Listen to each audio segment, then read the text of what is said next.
Hello,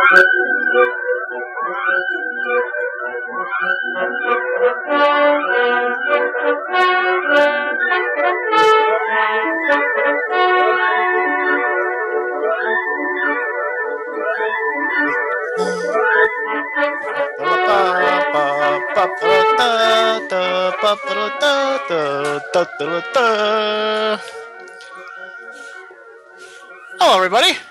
It's another edition of the Untethered MMA podcast, a special edition of the Untethered MMA podcast. We'll get to that in a second. I'm your host, Mike Fagan. To call into the show today, you can call in at 410-988-6525. I totally jumbled my words there. You can reach us on Twitter. You can reach me at It's Mike Fagan. You can reach Derek at FightLink or Subo.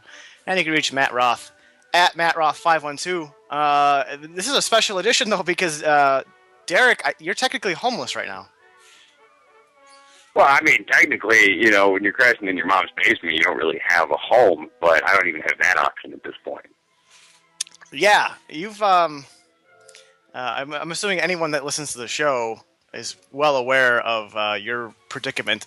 You live in Colorado, not too far from where the wildfire started, and they eventually crept up to wherever the fuck town you live in, and despite your stubbornness on staying in your house, you eventually got forcefully evacuated. Yes, and that happened in the midst of 65-mile-an-hour gusts, which accelerated the fire to a place that they didn't think it was going to get to anytime soon. It's Colorado Springs. It came across there on Tuesday afternoon into the northwest section of town, which is where I'm at, west of I-25. Mountain Shadows was one of the first neighborhoods to get largely torched. That's where my old man's neighborhood is, but it looks like his house and his row of townhomes there was saved. They had fire crews up there doing clearance with hand tools, and then they would actually burn some of the area around the house so that when the actual fire got there, there was no fuel to carry it to the structure, and they saved a number of neighborhoods doing that. It didn't look like it crossed down into my neighborhood. We're towards the bottom of that ridge, and there's a road called Centennial Boulevard that they've set up a fire line on to try to keep it west of that, and they've done a good job so far. The wind pushed it north yesterday, and today it's fantastic firefighting weather. We've got overcast skies, higher humidity, a little bit of rain, temperatures in the 80s instead of the 99 and 100s that it was last weekend when the fire started. It went from 0 to 2,500 acres in a day. Then it went up to 36 the next day, and then on Tuesday it hit 15,000. And we have one of the Type 1 firefighters here running one of the teams, and they're called the Navy SEALs of Firefighting. He said that he's been doing it for a long time, 20, 30 years, and he'd never seen a fire progression map like the one that we have because of how unpredictable it is. But they've got over 1,000 firefighters working it right now. It's burned some Department of Defense land on the Air Force Academy, so now they're finally getting involved a little bit more. And, with luck, it's going to stay away from the populated areas because it's lapping up on a city of 600,000 people, and right now 32,000 have been evacuated. And the sort of thing I'm most impressed about, and that little bit just sort of highlighted it. I think this is the best piece of journalism you've done in your entire life, between what you've just the constant tweeting you've been doing on Twitter, and I mean, obviously you just have a pretty good grasp of the situation as a whole, which is extremely impressive considering you were evacuated from your house. And I didn't want to be. Some of the pictures, the concern that I got from the Twitterverse was pretty heartening. And a lot of people just saying, for once your criticism, your stubbornness isn't that cute. You need to get the fuck out of there. That was a good line. But I posted a couple pictures from my driveway, and I actually have a video that I just haven't uploaded yet because I need to get on Wi-Fi and not run a bunch of money. It's about 30 seconds of when the smoke was actually rolling in past Centennial. You can see some of the areas there just before they burned, and you can notice them in the pictures. But the smoke coming in, and when the wind was pushing it forward, those 65-mile-an-hour gusts, it just enveloped the city, and it's like nothing you've ever seen before. And I think the thing that most people sort of latched onto, and this sort of happened almost right after you were evacuated, is your dog ran off. And we were talking about it before the show, and just why don't you tell everyone the situation and what your hopes are? Because, I mean, I think this is the one thing that people are sort of the most brokenhearted about. Yeah, it's an awful situation. My dog's name is Baxter. He's a little rat terrier, about a year old. And when I got him down to the house, there was another dog here that he got a little too aggressive with and slipped out of his harness. So I chased him up the street and caught him, put him in my truck for a couple hours until the other dog left, and then brought him back in the backyard, tied him up with a harness where everyone was sitting on his leash. And he sat there for a few hours. There were kids there that he was being friendly with, drinking his water, eating his food. Everything was okay. And then either somebody stumbled or kicked the fire pit next to him or something, and he did a Houdini move where he got out of his harness without even breaking. It has a clasp on the top and a Velcro strap, and the Velcro is still attached. So he just slithered right out of it, and before I could even get an eyeball on him, he had darted up the road. And driving around all night, bringing my mom and her boyfriend down here to call for him in the morning to see if maybe their voices would do it. Nothing did it. So went to the shelter. There's an unreal amount of lost dog reports because they know better than we do, and they know before we do. As far as these fires go, it irritates their noses. They have a sense that we just need to get the hell out of here, and they take the first opportunity to do so. He does have a microchip, which means that even if somebody nefarious picks him up or anything else, he'll be scanned by any vet that looks at him and will be contacted so we can come and get him. That's just kind of what we have to hang our hats on right now because there's very little else. Yeah, and that's the I think everyone's just kind of pulling for that dog to come back because I think that's the real kick in the nuts of the situation. I mean, all that shit, you know, the house is insured. My mom's been paying that for decades, so they're not going to screw with her now. Got most of my important stuff out of there, pictures of the rest. Nothing monetarily that can't be replaced, worst case scenario, but I'd rather lose a house than a dog. Yeah, I think most people would agree. I think on that note, now that we've successfully just put a huge downer on the show, we can move on. Matt and I are dealing with our own heat, although not as serious. Matt, I believe Austin and Chicago are both above 100 degrees today. Yeah, dude, this is miserable. Absolutely miserable. Like, here's the thing: like, when it's hot out, and like, don't tell me the degrees. Like, if it's like over 100, just be like, the current weather is miserable. Like, that's it. Don't tell me anything else. Just say miserable, like miserable degrees, and I'll stay inside well, all day. Yeah. We were in the midst of that, too. The day the fire started and the 2 days after it, we either set or matched our record temperature high for the city. And it was just an awful combination of that, plus you get an occasional isolated thunderstorm that comes over, and whichever way the wind is blowing there, the low-pressure system, it drags the fire towards it, so you never know which way it's going to be going. Well, yeah, and what Matt was saying, like, I've lived in Vegas and in Chicago. And there were days in July and August in Vegas where it hit 110 degrees, and it's miserable. It's like walking outside into an oven, and it sucks. But it's still dry, and 110 in Vegas is probably still better than 95 and any sort of humidity in Chicago. And today it's 100. Yesterday it was 104 with 70% humidity. Yeah, I mean that sounds like the absolute worst. Yeah, it's always dry. Cleveland will get like that, too, anywhere near a lake or near the Gulf like Austin is. Oh, dude, like, there's no amount of Gold Bond powder. There's no amount of Gold Bond powder. I got that shit that's actually called monkey butt, man. Maybe you should look into that. Yeah, I mean, like, I guess that's what I have to look into, man. Like, there's no amount of Gold Bond or baby powder that are going to keep your balls dry. Like, it's just not happening. The thing that makes me want to say fuck you to you, though, Matt, is that we kind of share the same sort of temperature, humidity bullshit in the summer, but you guys don't have to deal with the 2 feet of snow in the winter. Like, you guys get nice winter weather. No, I mean, like, we do get snow. Like, it snowed like a quarter inch last year. Oh, fuck off. And like, but occasionally Texas does get that massive ice storm that like fucking downs every power line for 20 miles in every direction. Oh, dude, you have no idea. It was amazing last year. So we got like a quarter inch of snow, and like, jobs were just like calling people out, like, and saying like, "Hey, like, we're closed today. Don't come into work." Like, I had quarter inch of snow and work's canceled. I had the same thing when I lived in Vegas. I lived there for a year, so I only spent one winter there. And that December, there was a day where they got 2 inches of snow, and that just shut the entire city down. I mean, like you said, people were being told not to come into their jobs. The airport shut down for 2 days, which is I think it was the first time in 20 or 25 years that had happened. So of course, the 1 year I'm out of the Midwest and I'm in a climate that's not known for its winter, I fucking get that shit. Yeah. Where I was laughing at everyone there because it's no big deal, but dude, shut the entire city down. Yeah, it's just like the summer is miserable. Like it makes me question why I moved here in the first place. like, it's not gonna be as bad as last year because last year, like by now, we were already like 30 days into 100 degrees straight.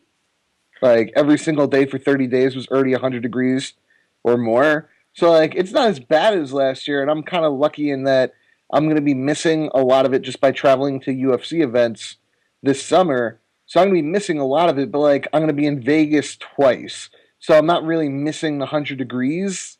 Like it's not like, oh man, I'm totally avoiding the shit weather. I'm just going to be like in a different kind of fucking terrible heat. Well, you'll also be inside in an air-conditioned casino most of the day. Man, I'm going to be hammered.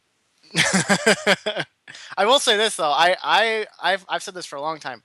I would rather have shitty winter weather than shitty summer weather, because in the summer you can't take any more clothes off. There's a point where you have the legally obligated amount of clothing on, and in the winter you can just keep piling it on, and eventually you get warm.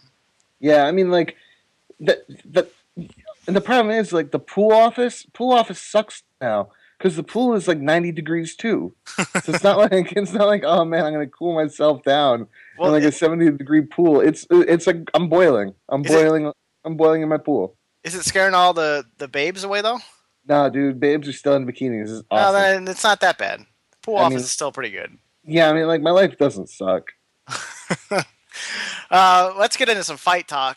Derek, how even well versed are you on the current news? Like, is this going to be? Am I going to be reporting the news to you, or have you been keeping some sort of an eye on it? It depends by what you mean by news. Like, if somebody bitched at somebody's wife, or some stupid girlfriend drama, I'm probably not caught up on it. If there was a dumb video, but I don't know, throw something at me. See what have I missed in the last few days? Hit me up here.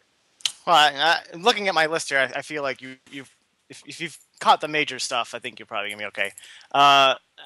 The most relevant piece of information, considering that this fight is almost 9 days away now, the phone conference call for the UFC 148 title fight rematch between Anderson Silva and Chael Sonnen. I was actually away on lunch when this started, and I came back like halfway through it, and I was kind of following on Twitter, and it doesn't surprise me what Anderson said about Chael, because he's always kind of had that mercurial personality, and I think if you just go back to like the Demi and Maya fight, like we've seen outbursts like this from him before. But I will say that I totally marked out for it. Like I went total pro wrestling fan. Like this is fucking awesome, and I'm even that much more excited for this fight. Well, no, you and others. No, go ahead, Matt. No. The crazy thing is like what Ed Soros was actually translating was like that wasn't even that bad. Yeah, it was like, a tame version. Yeah, it was like super tame. Like I think it was like Tatami ended up posting like the actual quotes, and like Anderson was going off. It wasn't him like, oh man, like I'm gonna beat him, and he's disrespectful. Like Anderson's like, I'm gonna fucking rape you. Like, did they post an English translation or just the Brazilian? Because I ran a Brazilian article through Google Translate, and I don't know how much of it actually picked up the correct translation. I just saw the Brazilian one, but okay. But from my understanding is like Anderson was way more harsh than what Ed Soros was actually allowing. Which Ed Soros has done in the past. That's sort of been a complaint about him. For the last few years on conference calls and translating stuff, which always makes me wonder why the UFC allows Soros to translate. Since regardless of whether he is or is not doing it, there's the perception that he could be doing it. Well, why not get that objective third party translator that's not going to soften the blow, so to speak. I don't know if Anderson won't talk to him. Because Anderson won't talk to him. You were not the only person that was marking out for that. There were a lot of people that kind of knew the fight was on the horizon, were planning to buy it anyway, and interested to see what would happen, but weren't really excited to see it because for whatever reason. But it's heartening to see Anderson Silva really going out of his way to sell a fight. He's been quiet for a while and doing it like he did about 2 weeks before the main event when there isn't anything going on this weekend. I think it's a perfect time to put up the burner underneath that pot and let it sizzle a little bit. But the actual crazy thing, and this is actually something that happened in Jersey. So like at the smaller shows, you're able to actually like have more time to talk with the UFC PR staff. And something that they kept bringing up is like Anderson didn't want to do any publicity for this fight. Like Ed Soares kind of like he was there and he was talking to the PR staff, and they're like, "Hey, like, is he going to be on the call?" And Ed Soares is like, "At this moment, he's not going to be on that call." So either Ed was playing it really close to the chest, or like Anderson in the past couple of days has just been like, you know what, fuck Chael Sonnen, and I'm going to come at him. Because as of last Friday, he wasn't thinking about doing any sort of publicity. That's interesting. It's an interesting story. There's a little bit of a minor outrage on Twitter right now. The UFC just released the air times for the Silva Sonnen primetime special. It looks like they're only doing one episode. I'm trying to, and it's going to premiere at 7 p.m. Eastern Time. Guess what network? Fuel TV. Fuel fucking TV. If anyone wants to explain the logic behind that, I would love to hear it. Well, I mean, the thing is that this is a show that's going to be hyping a fight. This shouldn't be a show that's hyping up people to get Fuel TV. Yeah, you know what I mean? The other thing is like, FX is obviously off the table because tonight is like the biggest night in TV for at least me, and I'm pretty sure you, with like Louis coming back and Archer. Yeah. I'm actually, on a side note, I'm actually missing that live. I have it DVR'd, but like it's a huge night on FX. So like, there's absolutely no way to fit in the UFC primetime unless it's like right after everything at 11:30 p.m. Well, I mean, that's not primetime. They're debuting this on Saturday. It's not tonight. It's Saturday at 7 p.m. Eastern Time on Fuel. No, like the point I was making is like FX is kind of like super booked, so FX is off the table. Fox is obviously that would make sense for Fox, but who knows what the fuck they're doing? I think they have baseball now this year, so like it really does come down to Fuel's the only thing that's available that they can basically choose their time slot. I mean, is Fuel? I mean, is FX that booked on a Saturday evening? I mean, I imagine I'm going to turn FX on Saturday. They have the movies. movies. Showing movies. They have the movies. You know what? I've actually watched the entire first season of Wilfred 2 weeks ago, and I had to sit through like that FX has the movies commercial some 50 or 60 times. Oh my god, it's like having cancer. FX something bullshit. FX has the movies. And there's two different versions of it too. Repeat that over and over again. Yeah, and there's two different versions. There's one where there's no talking, and then there's one where they have like the alien talk, and then the dude that plays Spock in the new Star Trek says some bullshit. Yeah, that's been brutal. But yeah, I mean, regardless, I mean, obviously, this is going to be a big fight. Dana White said on the conference call, I believe, that they expect this to hit 1 million buys, and they think it could do UFC 100 numbers. I think that's a laughable statement. I think 900,000 is where I would set the over/under. I think it's entirely possible this does hit 1 million buys. But given the climate for pay-per-views, they haven't done 1 million buys since I believe it was Kane and Brock, and that was almost a year and a half or 2 years ago. So, where do you guys think that this is going to do buy rate rise? I think it can hit 1 million. I think that's probably a safe. So I think if it doesn't hit 1 million, it's a disappointment, given the hype behind it and the quality of the first fight. Having it a couple of years after the fact does hurt it. But I think that actually the lousy. Do we ever get numbers on the last pay-per-view, Vandy versus Rich? Do we have buys on that yet? No, not yet. Okay, well, the fact that it's going to be low. I don't know if it's going to be below 200,000 like everybody thinks it will be, but it's going to be low. And I think that a number of those people that would have normally bought an event, if it was decent, that's 200,000 or 300,000, they would have put it to like 5.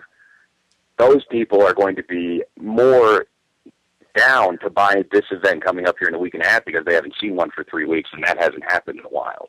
So I think that the potential for the ratings to spike a little bit more than you think they would could happen just because of the dip that just happened, and those people having that extra money in their pockets. I do want to point out, I'm looking at the MMA Payouts Blue Book, which gets all of their information from Dave Meltzer at the Wrestling Observer. The first Silva-Sonnen fight did 600,000 buys. At the time, people were almost criticizing it. I think a lot of that did have to do with the fact that they were riding a pretty good wave there. They had Evans Jackson over 1 million, Liddell Franklin did 500,000, and then Carwin Lesnar did over 1 million as well. But 600,000 was kind of an accomplishment for Anderson Silva, right? That's his best number as far as headlining a card. Exactly. At the same time, I mean, that's also still a really good number. At the same time, Belfort Anderson Silva did 725,000, which was Anderson's next fight the following February, and then Silva did 335,000. Against Okami, but I mean, you have to factor in that there was the Brazil show, and even though it was a pretty big show, the foreign cards on pay-per-view always seem to have that dip. I imagine a lot of it has to do with the media not wanting to send reporters out.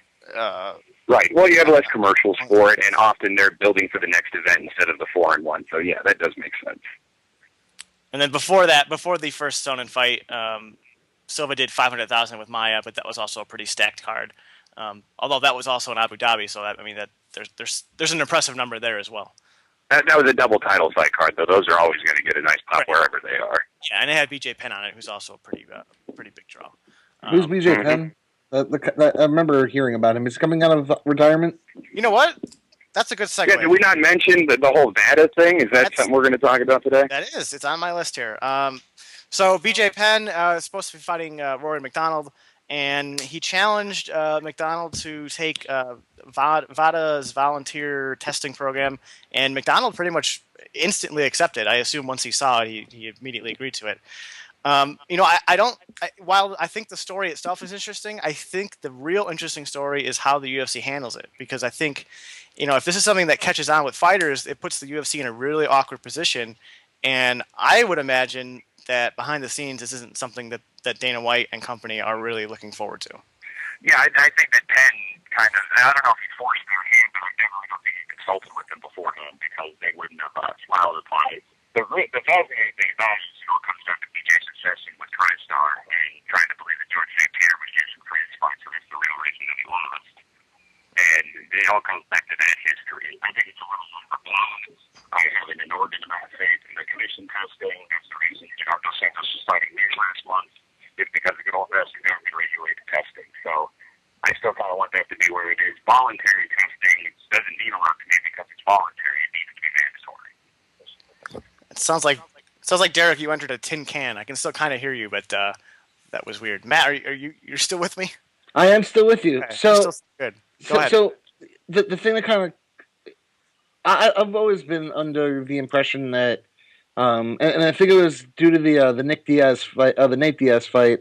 Like Rory McDonald had like a ton of back acne, and that like he got big in between fights, and in that like entering that fight, it seemed like he put on a ton of muscle mass. So I actually was under the belief, and again, I know that you can't look at somebody and say, "Oh, steroids," but like back acne is a huge indicator. Dude, he's like 23. Kids tend to have back acne and get bigger and stronger when they're 23. Dude, when I was 23, I never had back acne. Oh, you're one of the few and the proud, all right? I am one of the few and the proud. I mean, Rory McDonald. Great.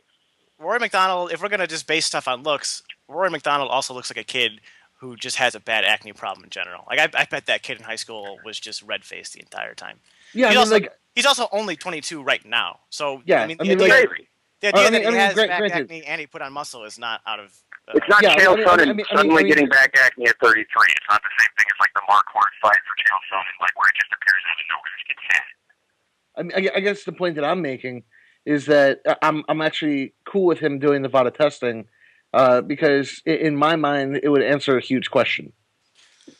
Well, and the other interesting thing about the VADA testing here is, I believe this came from Penn, the results won't be announced until after the fight, so it won't put the fight in jeopardy in terms of it going down. That's almost worse for the UFC. In what sense? So, like, if Rory won and it turns out he was on something? Exactly. It increases the possibility of a win being invalidated later on by an defense body who's going to do with the sanctioning body. God, I hate your phone right now, Derek. I'm taking a walk up the street. I'm doing what I can. It's weird because you like for the first 5 seconds you sound okay, and then it sort of just dwindles into this weird tinny thing. Um, um, the other question about it though is if someone tests positive, does that give the commission license to? Let's assume that one of them tests positive before the fight during training. They release it afterwards, but they test okay for the commission. Does that give the commission license to change a result? Do you know anything about that, Matt? I have actually no idea. So I don't want to answer it, but that seems kind of like a crazy idea. It seems like they have to do the test in order to say you failed our test. Therefore, I don't think like feeding that round Nevada would just diminish their own import in the whole thing, and I don't think they're going to do that. The athletic commission will probably just ignore it and say, "Oh, that's nice." Jason Amati on Twitter said it's come out that Penn misspoke about when the results are released. So I guess this isn't necessarily even a concern at this point. Well, I mean, is it reported live? Is it as soon as the results are known to the physicians, we find out as the fight goes on, or do they just let us know if it's a failure and how long? Like, this isn't a foolproof system either. Well, it happened. I mean, there was a boxing fight just recently that had VADA testing, and someone tested positive, and I believe the fight got canceled, or I don't know. I don't remember what happened, but there was some issue with the commission where they had to meet about the status of the fight. I should find out. I'll try to see if I can find that out. So yeah, overall, positive or negative? I'm positive. I like the idea. I'm really lukewarm on it. Like, I'm not negative towards it, but I like the fact that it is a third party that is run by the government that does the testing. I think that that's the most foolproof way as far as conflicts of interest go to enforce it for every fighter. The boxing bout I was referring to was the rematch between Lamont Peterson and Amir Khan. According to this article on BoxingNews24.com, and who knows how the fuck reliable they are, on May 10th, that fight was canceled as a result of... And wasn't it Lamont Peterson that popped? Isn't he another one of Dr. Victor Conte's guys? Is he? I don't know if he's a Conte guy, but it says here, most troubling was that Peterson tested positive on 2 separate occasions, and Golden Boy Promotions CEO Richard Schaefer was not made aware of the failed test until Monday morning. So yeah, that's that. Victor Conte is a complete cunt, by the way. Oh yeah, I mean, he's full of shit. I wasn't going to bring him up, but since he did come up, another one of his clients, Marlon Byrd, who for the last few years have been playing for the Chicago Cubs, and then he spent a little time with the Red Sox this season. He tested positive for a substance. I think it was something estrogen related. Tamoxifen or something like that. It starts with a T. And immediately, Conte came out with a statement or some sort of tweet about Marlon had gone to some. I don't remember what the phrase he used was, but someone in Florida that gave him the substance, which either says 2 things here. It says that either Conte's whole regimen and program is so insufficient that his athletes are going elsewhere to get stuff, or he's lying. And can it be both? Can it be both? It could be. It could be. And this is the second instance of a big name client of his popping for. Well, Berto's opponent. Was it Andre Berto or was it Andre Berto's opponent that popped? And that's a Conti guy too. I thought it was Berto.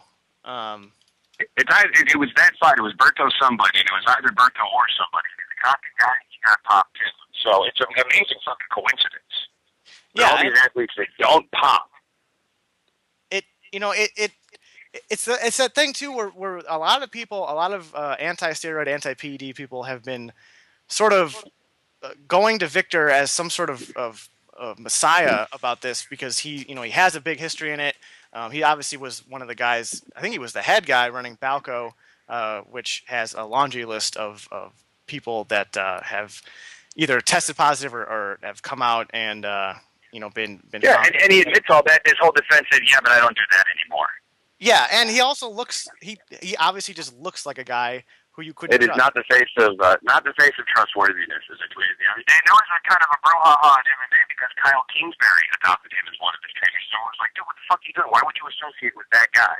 Yeah, I mean, Conte looks like a guy who is the son of a used car salesman and some sort of local. He looks like a rapist. Creepy magician. Yeah, he looks like a rapist. He's got that thin mustache, that slicked back hair. I mean, he looks like a rapist. It looks like the kind of guy that hotel security gets called for hitting a hooker.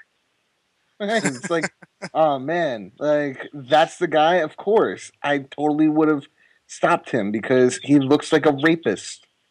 It's like how the guy who played the principal in Ferris Bueller's Day Off looks like a child molester, and then he ends up being caught as a child molester. Right.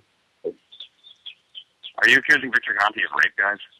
Yes, 100%. All right. I'm just making sure. I searched Principal Ferris Bueller, and the first thing that comes up, Ferris Bueller star, guilty in sex offender violation. Jeffrey Jones, who played Principal Rooney in Ferris Bueller Day Off, turned 64 today, and he celebrated by pleading guilty to a new charge in his ongoing sex offender case. Mr. Rooney. Mr. Rooney. The other testosterone-based news, since we seemingly have to talk about this every single week, Alistair Overeem is undergoing his own voluntary private testing program leading up to whenever he comes back to fight. He's doing it to build trust with both the Nevada Commission and his boss, Dana White. But I think everyone's kind of hit the same note. It's more voluntary testing. If he can't get in trouble for it, then it doesn't count. And also the idea that it's random each month, but it's not random if you know it's coming at any point. Like, that's just not how it works. They're just not telling him when. They're not. So, I mean, do you know who he's going through to do this? No idea, man. Honestly, he's. Have you seen recent photos of him? We talked about this last week when you weren't here. Oh, we did? Mm-hmm. Well, the incredible shrinking Overeem. The picture that Derek retweeted, though, was almost clearly Photoshopped. There was another picture that wasn't, though. That was not a Photoshop picture. It was just the angle. Well, then the other photo that I found looks surprisingly different in the same general pose. Maybe he was breathing out in the first one and breathing in the second one. His chest was lifted up. His biceps and forearms looked about the same size as for sure. The picture that I found, he looked fine. I'm saying that he didn't look like the monster that killed Brock Lesnar. Okay, he didn't look like that guy, and that guy was different. He looks smaller for sure. We're gonna play that. We're gonna play that game on the Untethered MMA podcast. We're gonna play the I looked at pictures and he's smaller deal. Yep. You guys are assholes. Once you have a positive, wait, real quick, Cautious Mike. Once you have a positive test on your injury, once you've been popped, all speculation is completely fair. It's doing it with guys that have never tested positive before the fuck's game. I mean, here's the issue though. Like, the whole ratio is bullshit anyway. That's one thing, because all you have to do, like, you can inject a million cc's of testosterone in your body as long as you keep the ratio 6-1. Like, you can pump a ton of testosterone in your body as long as you keep that ratio 6-1. That's insane. That's absolutely insane. Well, here's the thing about that is part of the Nevada Commission's therapeutic use exemption for Chael Sonnen said that he had to stay within that 6-1 ratio. The problem with that is that, first of all, the testosterone to epitestosterone ratio doesn't mean anything in terms of how much testosterone you have in your system. Because like Chael has said, if you could have a normal level of testosterone, but if you're not producing enough epitestosterone, which is what you produce after you produce testosterone naturally, you're gonna pop for that number. The TE ratio is usually used as an indicator that you might have taken something, externally, and then you do a test for how much testosterone they actually have in their system. That's usually how that shit works. So the idea that the commission is one of the conditions is for him to stay under that 6-1 ratio just doesn't really make any sense, considering the doctor that they had on at the press conference or at the hearing agreed that Chow was not producing enough testosterone naturally. Right. Right. So I mean, just the other thing, like, just so you have an idea of how fucked up Nevada State Athletic Commission is. Like, I have a pretty decent relationship with the New Jersey Commission, and the way that the New Jersey Commission works is like right after your fight, the commission doctor, they draw blood. Like, they take a blood sample right out of your arm, and that's immediately done after the fight. Like, once you're done, when you're getting your gloves taken off, and like they're checking you for cuts and saying like, hey, how do you feel? They're also drawing blood. Like, the Nevada Commission has no fucking idea what they're doing. It's a promoters commission anyway. So I mean, like, do we really think after the entire the entire hearing when they're congratulating Overeem and saying, "Hey, you're a great guy and amazing defense," that you don't think that he's going to get a license even if he comes in a little bit over? yeah, I mean, obviously you're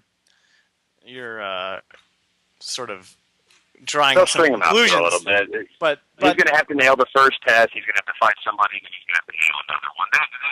They trapped him with the first one. They got him when they came in for a press conference for the one a couple of months after the Roth fight, and that's the one he tested positive for. This is when the fight was already scheduled, so it wasn't like they were doing it favors and letting it slide so that fight can happen. were you talking about Overeem? Dude, I didn't understand a word he said. No, when Overeem got popped, it was in February. It was after the Brock fight, and it wasn't a test related to the Brock fight. It was a test for the Dos Santos fight that they did just because they were in town for the press conference. So they snuck up on all those heavyweights and tested all of them. They tested like 6 guys who were there for their press conference, all heavyweights. Overeem's the only one that popped, but they wouldn't have done that if they were just thinking, we need Overeem to fight here, so fuck it, let's not test him. Yeah, we were talking about Chow, though. Also, Derek, you should only talk for like 10 seconds maximum. I've heard that before.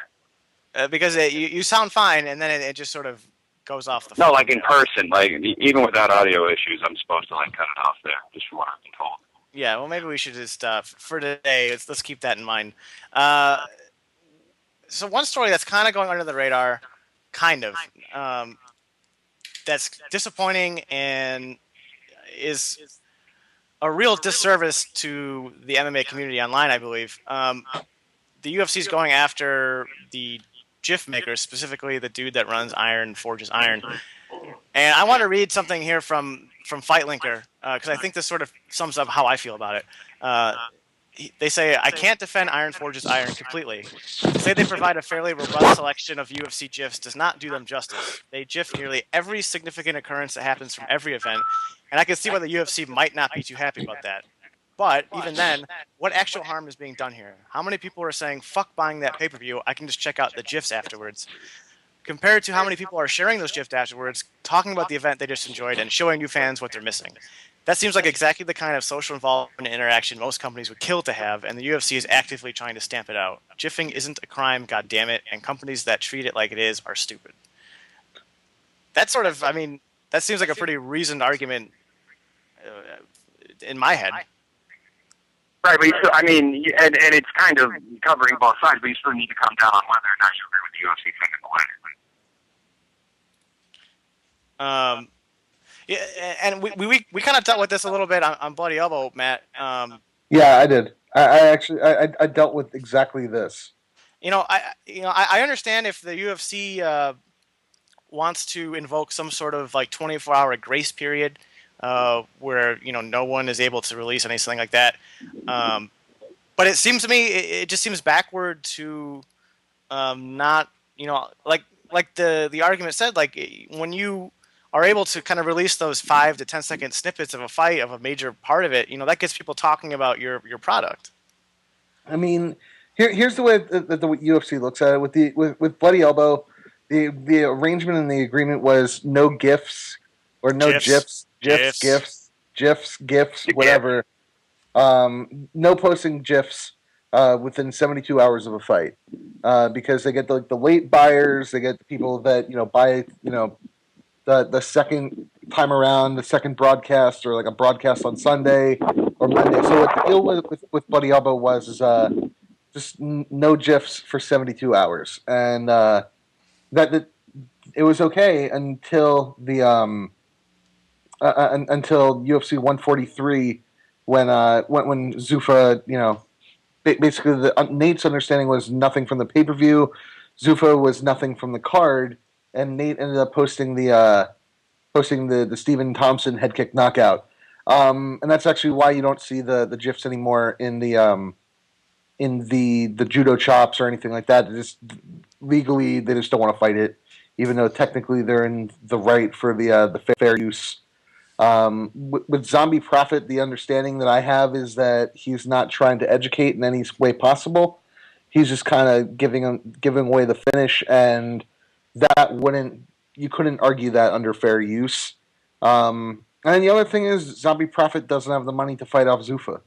I mean, SB Nation does. He tweeted something about the money he made off of advertisements. He said it was something like $2.30. Like he's clearly not making any money off of what he's doing. Yeah, I mean, like he wasn't making any money, and like it's not like SB Nation or Vox, which probably has a similar type legal team to Zuffa's. It's not like a huge website like Bleacher Report versus Zuffa.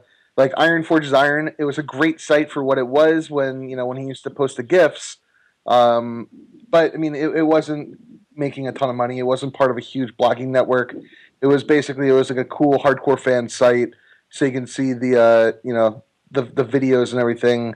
Fights that were streamed earlier that day in Poland or Kazakhstan or Georgia.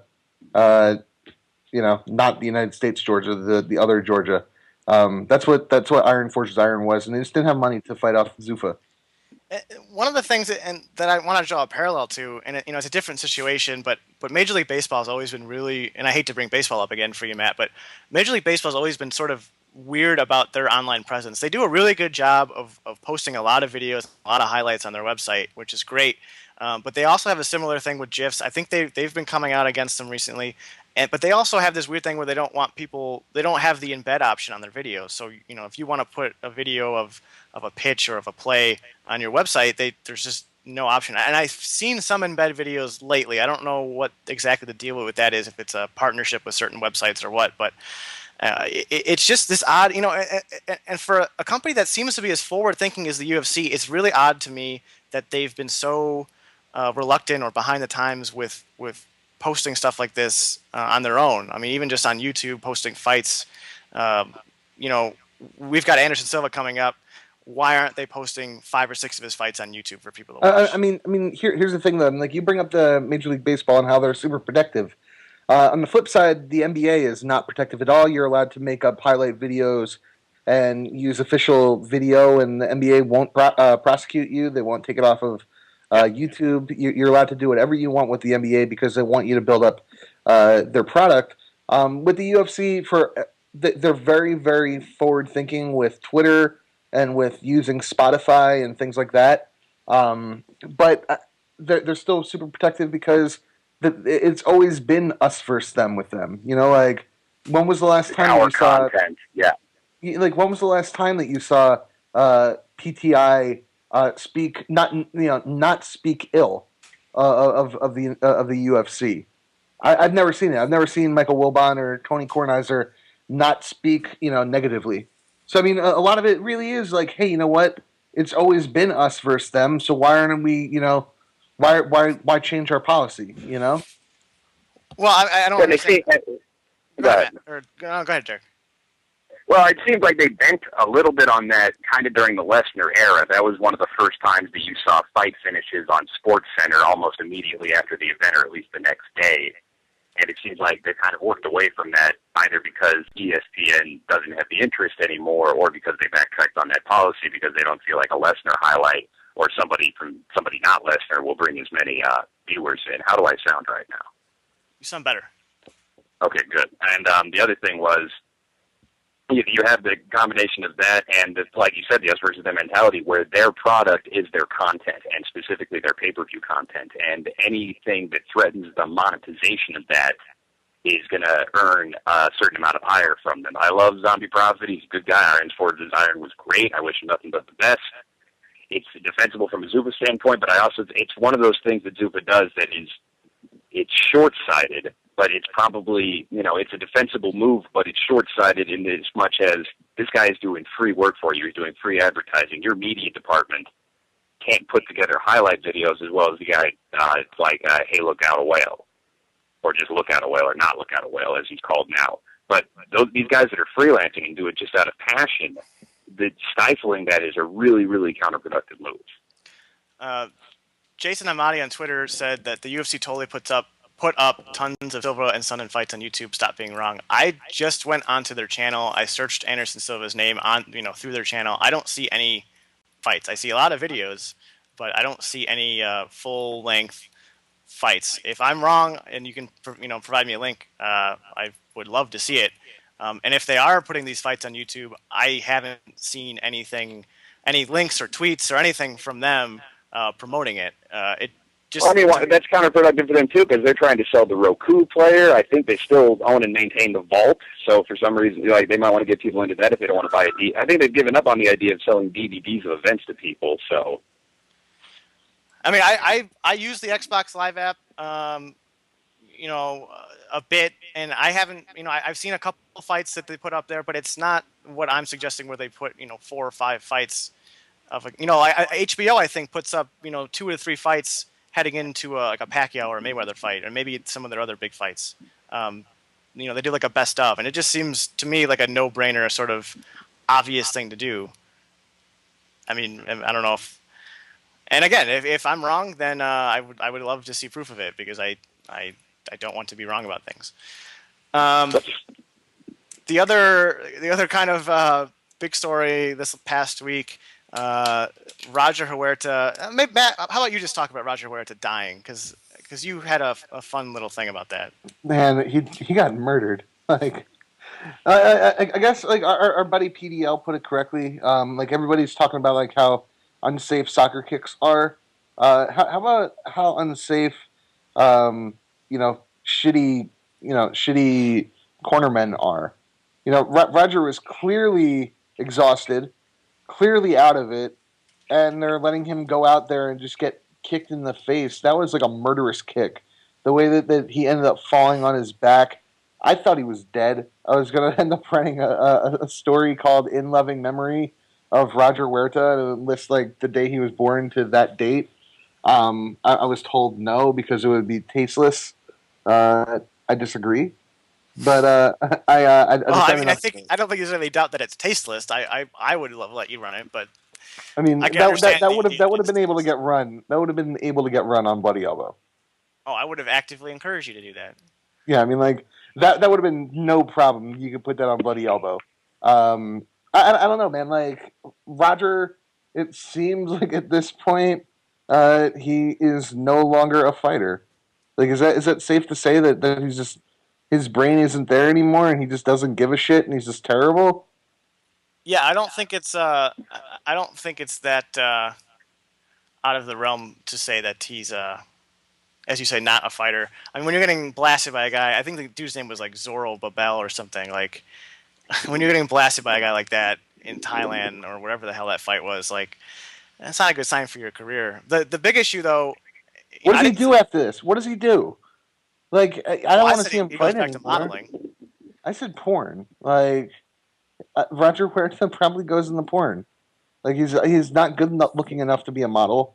Like, unless we're still talking about Alpha Nail, the nail polish for men, that he modeled for, that was absolutely incredible. I don't know what Roger Huerta does. Like, he shouldn't fight anymore. I don't think his brain's there, and man, it sucks. Hey guys, do you remember when Bellator gave Roger Huerta a $250,000 signing bonus? Man, that was amazing. That's insane. That was the best contract signing in the history of sports. Obviously, the big issue coming out of that fight, and it's just sort of spurred by a tweet Ariel Helwani made about soccer kicks. And I talked about this. I was on the MMA Mania podcast on Sunday, and we talked about this a little bit. I personally have no issue with soccer kicks. I think pointing to probably the most extreme and brutal version of any technique is going to be a good argument for something getting banned. I mean, obviously, I think this is the single most unobstructed soccer kick I've seen, and I'm Did he- sure Roger has some sort of concussion syndrome as a result, but he came out of it fine from what I've heard. He doesn't have any sort of Did you broken hear? bones thing. Did you read Dr. Benjamin's? Yeah, and it was another pile of shit from Dr. Benjamin. Yes, it was. It is complete fucking utter nonsense. Where he said that soccer kicks are dangerous because they what is it, 1,000 pounds per square.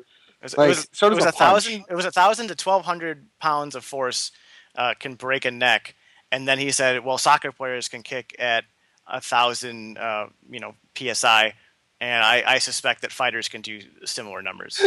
It's like even if that's true. I mean, the big thing here's my big argument though is that even if that's true, even if we accept that is a factual statement, and like what you said, Matt, the punches can get to the same level.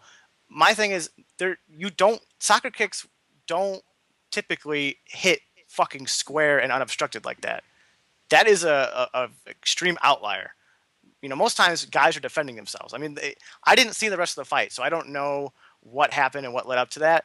But it looked like that fight should have been stopped before that moment even came up. Well, there's some controversy about whether or not it was. The rule in 1FC is that soccer kicks are only allowed when a referee declares something called open guard. When you're standing over someone, they have to say open guard, and that means that it's a legal technique. The referee was running at Soriebo, or whatever the hell his name is, going, no kick, no kick, no kick, and he kicked him anyway.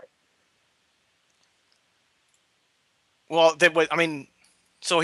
so the referee said no kick, he still did it, and the argument is that the referee had stopped the fight by saying no kick and saying, it's over, they're not an open guard, instead of just running over and grabbing him like he should have. He said no kick.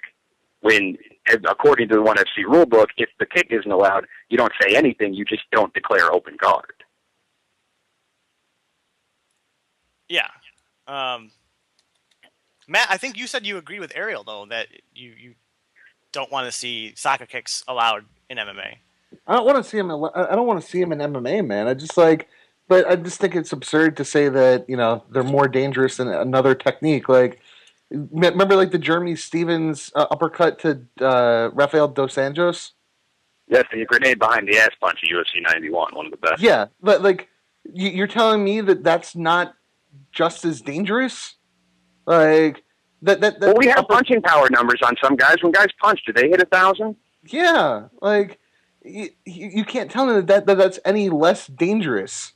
You can't tell me that getting jabbed to death by Rich Franklin, that basically happened this weekend with Vanderlei is any less safe. Because I would be very, very sure to say that getting jabbed repetitively will just completely destroy your brain. And getting soccer kicked once in the face is going to put you out cold. So, like, it seems absurd to me to say that there's more danger in a soccer kick because I would say there's more danger in getting jabbed in the face 15 times. It's a dangerous sport.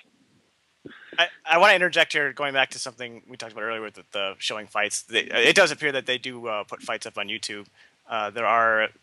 There's Silva Belfort, Silva Okami, and Silva Dan Henderson, but they're not on the UFC. Well, there you go. That's an HBO kind of thing. It's not the last three chronologically, but 3 highlights.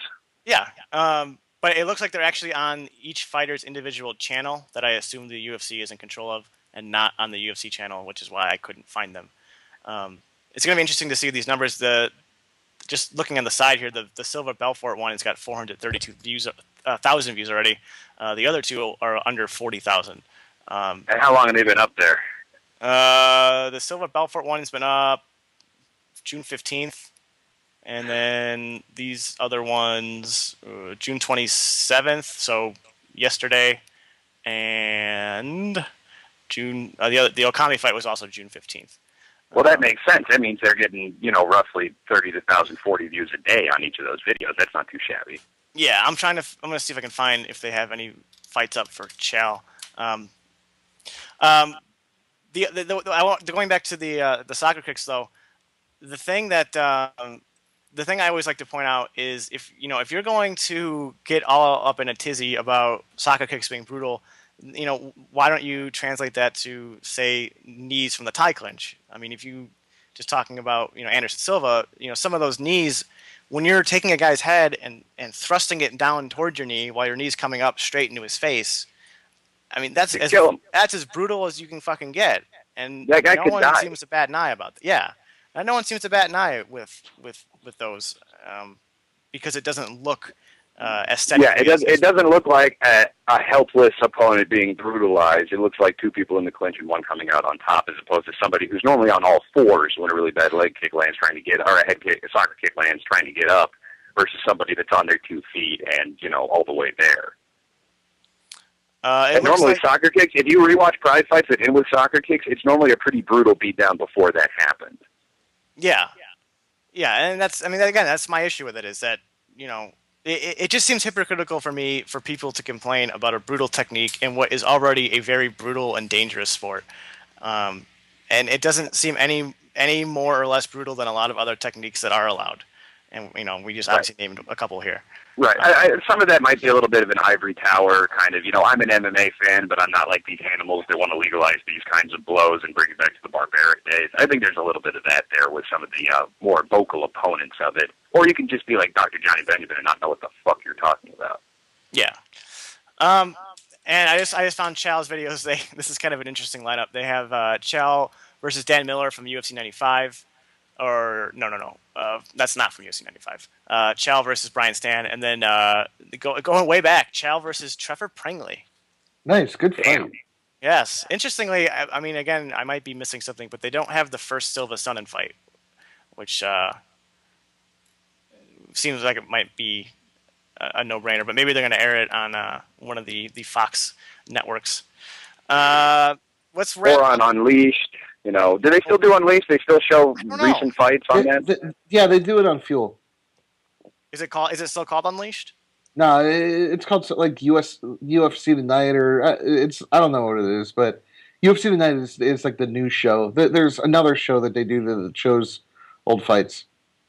Okay, I got to look into that. I don't watch. I just torrented a bunch of old events and put them on an external, so I don't really need to wait for Unleashed anymore. Our boy Ian Kidd from, I believe, Ireland, tweeted at me and Matt saying the ref, this is referring to the Huerta fight, the ref was allegedly saying low kicks to say they were allowed, allegedly. So okay, yeah, everything I've heard is that ONE FC has this kind of weird rule with the soccer kicks where the term that the referee is supposed to use is open guard. If I'm wrong about that, then fine, but that's what I've been led to believe. I mean, I think the point here is that, and here is the, looks like Sonnen Silva won on YouTube, posted on Bloody Elbow, of course. Yep. I think the overall point is that if you're going to allow, soccer kicks and stomps, don't make it any more complicated. I mean, they're either allowed or they aren't. It's in a sport that is as fast paced as fighting. You can't rely on a referee to be able to communicate to fighters what is allowed and not allowed in real time. Right, especially when it's in another country and you have people from other countries that are fighting. But they would have to delineate a little bit further because, you could ban soccer kicks and say, well, if both opponents are grounded. Or, because legalizing soccer kicks doesn't make knees to the head on the ground legal. And that's something that we would like to play with, too. I think that has a lot more function in mixed martial arts and a lot more potential to change the way that fights are actually conducted, as opposed to soccer kicks, which normally only come into play at the end of an ass beating. Yeah, I mean, if it was up to me, if someone said, you get your option here. You either get knees to the head on the ground or you get soccer kicks, and I would take knees to the head on the ground every time. Right. Good. Because like from wrestlers, north-south position, sprawl position, it really changes the dynamic of a fight, whereas soccer kicks are just another cool finishing move. Right. And I mean, for me, the argument for knees to the head on the ground has always been this. When you ban them and you get into this spot where, you got a guy in a front headlock, and all he has to do is put his hand on the mat or, take a knee or put himself in what should be a worse position, he ends up benefiting from it because he is now immune to certain techniques. See, I think in that case, the rule shouldn't be, the 3-point stance. Like if you're in a headlock and all you do is put your hand on the ground, that's bullshit and that's gaming the system. I'm not a fan of that, man. So you're not in favor of knees to head on the ground, but you would like to see the rule amended, or I'm actually in favor of knees to head on the ground, and I would like to see the rule of the 3-point stance amended, where a fighter who's in a standing front headlock, putting his hand on the ground, counting that as a 3-point stance. I think that's horseshit. Oh, we should just Might take have it to go back to the old. Might have to go back to the old NFL rule that John Madden wrote about. 1 knee equals 2 feet. You can even take it a step further, though. If you purposely put that hand down, the opponent gets 5 free shots to the head for. Yeah, I mean, like it's just it. To me, it comes off as you're gaming the system, and I hate that shit. Well, turn it into a 4-point stance. Well, even a 4-point stance, I mean, you still only have to put 2 hands down. I mean, it's still. Yeah, but if you put 2 hands down, you're getting fucking guillotined. Not necessarily. Yeah, in a headlock, the situation you described as a front headlock. If you put both your hands on the ground, he's getting under your neck, and you're going to bed. That's not necessarily true. That's true. That's not. If you have an arm in and you put both hands on the ground, you get your knee down, you can still defend yourself. Yeah, but if you have an arm in, it's hard to have an arm in when your hand's on the ground. And then once they go for the guillotine, they're going to have to pull guard, and then it's going to be a different situation. No, they could do like a Dan Miller of just choking the shit out of you from standing. Yeah, or the fucking Scott Jorgensen just decapitate you standing up. Well, in either case, they need to start allowing them. But let's finish off the show here, talking about the fights that happened last week. I want to get your guys' opinion on, first of all, how did you guys both score the Guida-Maynard fight on Friday? I scored it for Maynard. I scored it 3 rounds to 2 for Maynard. And I'm assuming those 2 rounds were the first 2 that you gave to Clay? Yep. Derek? The same scorecard. I think that arguing that a round that's 10-5, then strikes landed for somebody as a 10-10 round is kind of facetious. Clay didn't win the first 2 rounds by much, but he did win them. Yeah, I wouldn't have minded a couple 10-10s in either of those rounds. I do think the correct scoring is the 3-2 that we got, fortunately, and that it seems all 3 of us are unanimous about. I mean, from Cade's side, the reason why I gave Maynard the 3rd round is because I was getting pissed off with Clay Guida's game plan. And like you laugh, but like it seems like what they thought that they were going to be able to do is just basically treat Clay as if he's Frankie Edgar.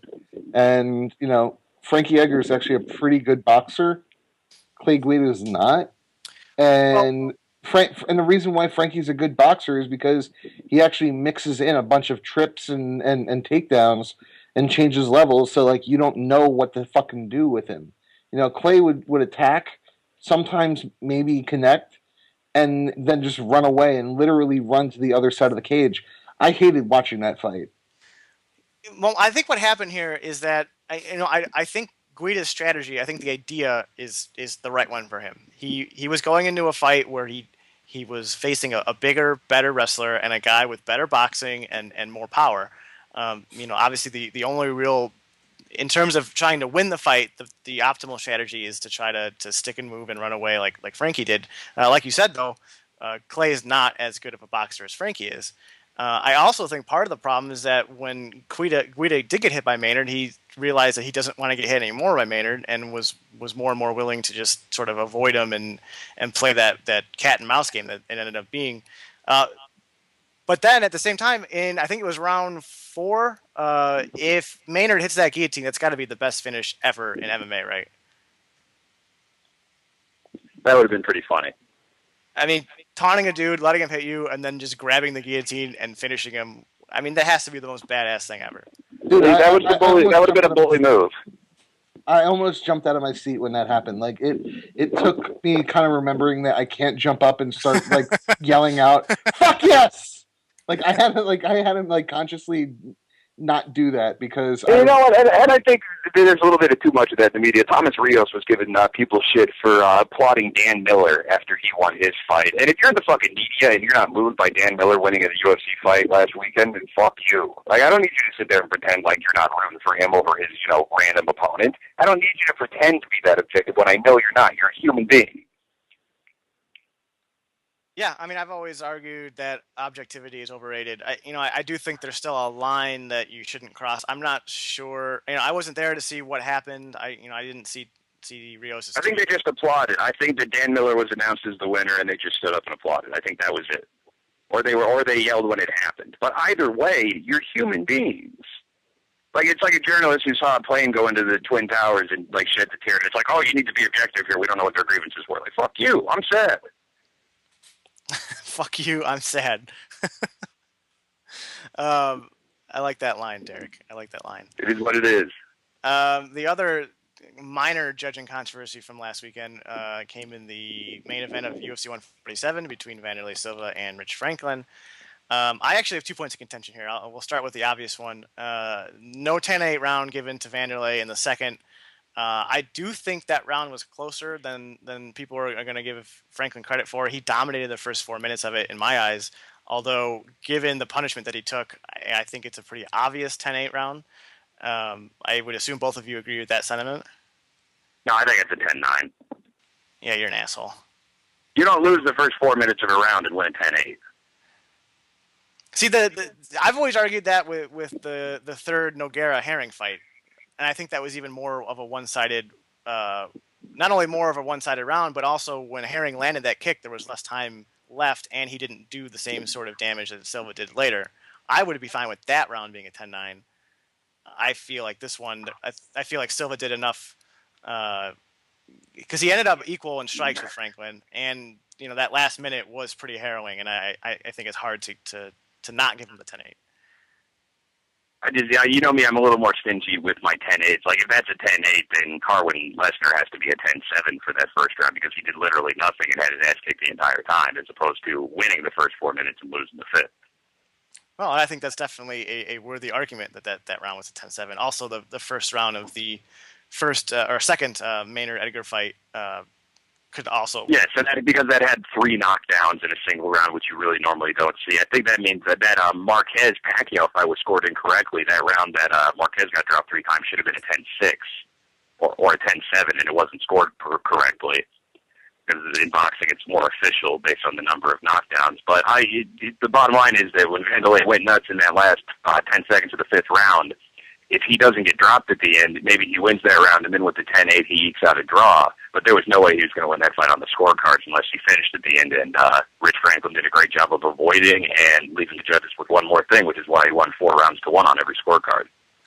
Yeah, the other point of contention I had with the judging, I haven't seen anyone talk about this, but given Silva's inactivity and the punch number or strike numbers that Fight Metric produced afterwards, I think there's an argument that you can give Rich a 10-8 in the third because he outlanded, I believe by memory, he outlanded Vanderlei 21-2 in that round. And I mean, just visually, Vanderlei did almost nothing in that round. Yeah, that was a very ugly round. If you're that generous with your 10-8s, then a 10-1 striking advantage, however far up the ratio that goes, that's got to be in that category. And I'm liberal with my 10-8s, Derek. Yeah, I know you are. I thought that was a terrible fight for Vanderlei, and everybody's actually keeps saying that it was a great fight and that he looked great in it. Like, he punched himself out in the second round and literally looked like shit the rest of the fight. Am I wrong in thinking that?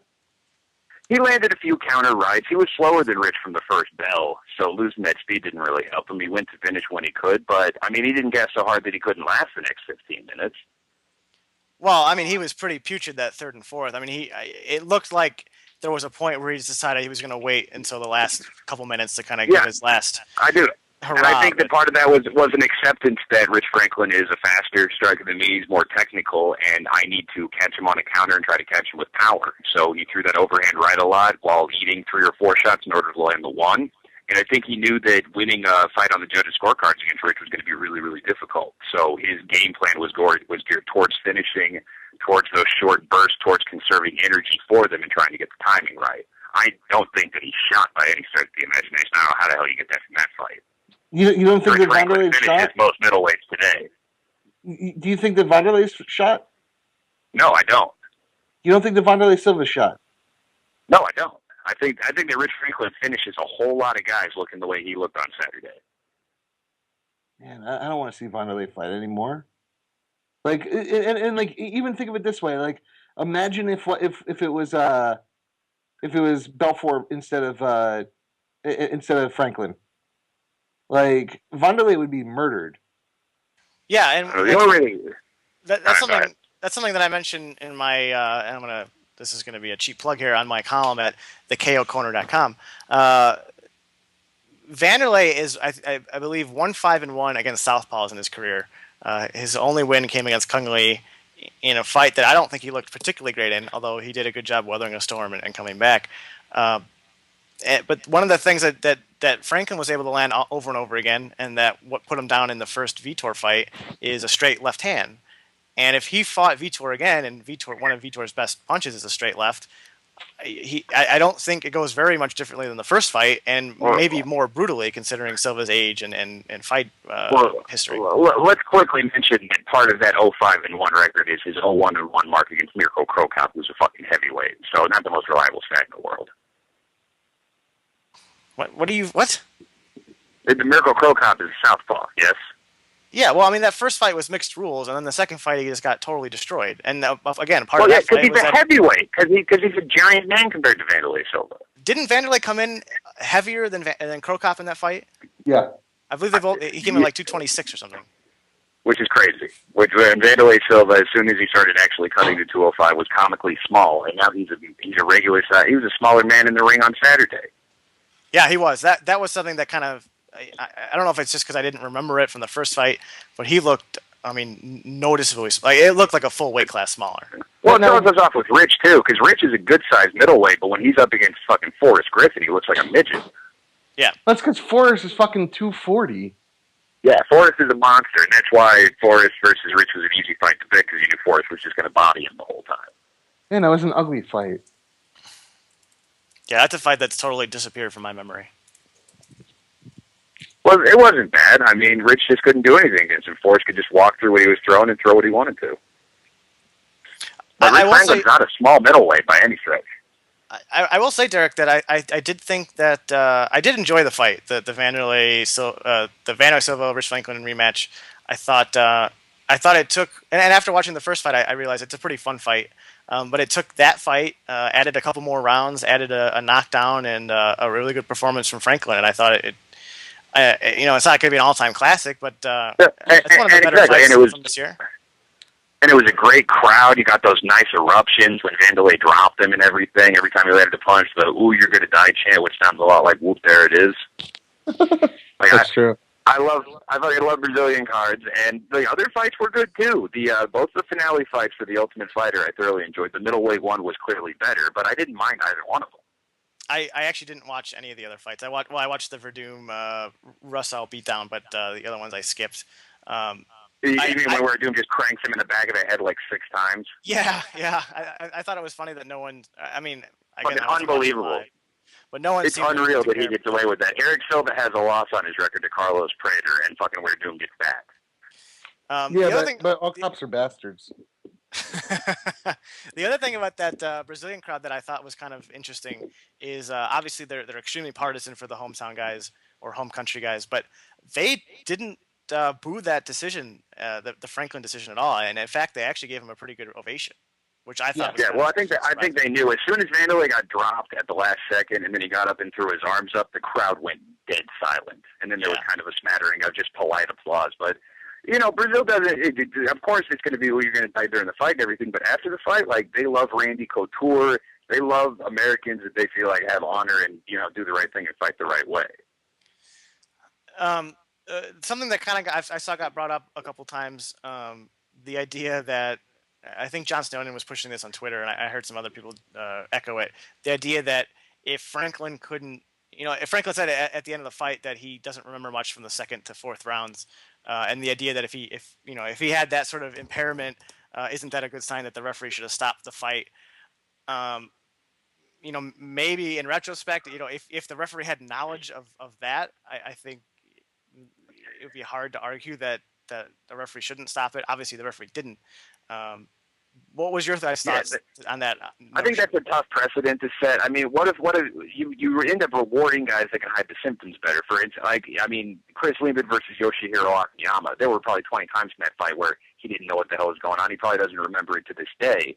But because he's walking towards you like a zombie and he's actually moving forward and throwing punches, they're never going to stop the fight in that point. You got to put him on his ass first. And there was another Frankie Edgar, Gray Maynard too. Frankie Edgar has no memory of the first round. They say that right after the fight. It happens a lot where they say, "Yeah, I don't remember that." I think Josh Thompson said that at some point during the Melendez fight, during the post-fight interview. It also happened with Tim Sylvia in the Couture fight. He said like he totally forgot that he remembers the 5th round. Like from the first punch that Couture landed, like Tim Sylvia was on autopilot, and then like he said afterwards that like he remembers Pat Miletich saying, "Okay, we're going to do the 5th," and he was like, "What the fuck happened to the 2nd, 3rd, and 4th?" Yeah, it's crazy to me that guys can, I mean, function, let alone function in a fist fight under that condition. Well, and there's also the adrenaline and the exhaustion right after a fight. You ask them in a couple hours, they might say, "Yeah, I do remember that now." Right. Like, So there's a lot of different factors there. Right. Exactly. The other thing, it came right on the heels on Friday night of the Ross Pearson Cub Swanson fight, where a lot of people thought, and I believe it was Eve Living that was refereeing, a lot of people thought that the fight was stopped a little early. I think the difference between those two fights is when Franklin got knocked down, Vanderlei immediately swarmed, and it gave Franklin, in a sense, a little more protection because Vanderlei is sort of in the way of the referee, and it's giving a chance for Franklin too when he gets hit to kind of wake back up if he goes out. Whereas with the Ross Pearson fight, it was very clear to me, especially on replay, that when he went down, he hits the floor and then his arms go flailing above his head, and at that point, to me, that is warranting a stoppage for a fight because obviously there's no defense where you put your hands above your head. And when you're doing that, it's an involuntary motion, and you're out. And I have no problem with that fight getting stopped. Me neither. I didn't object to the stoppage at all.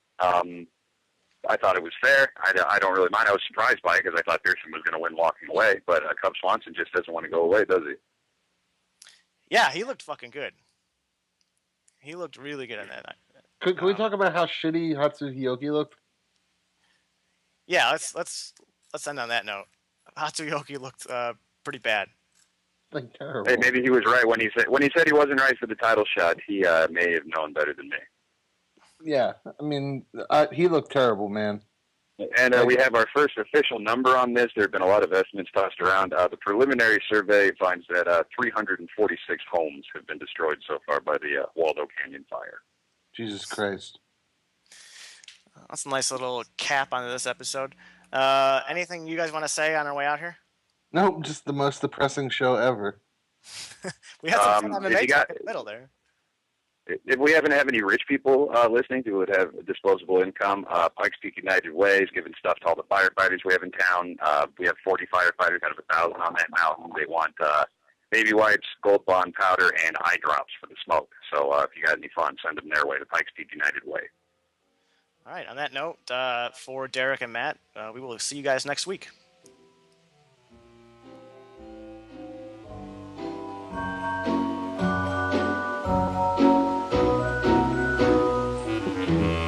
Boom.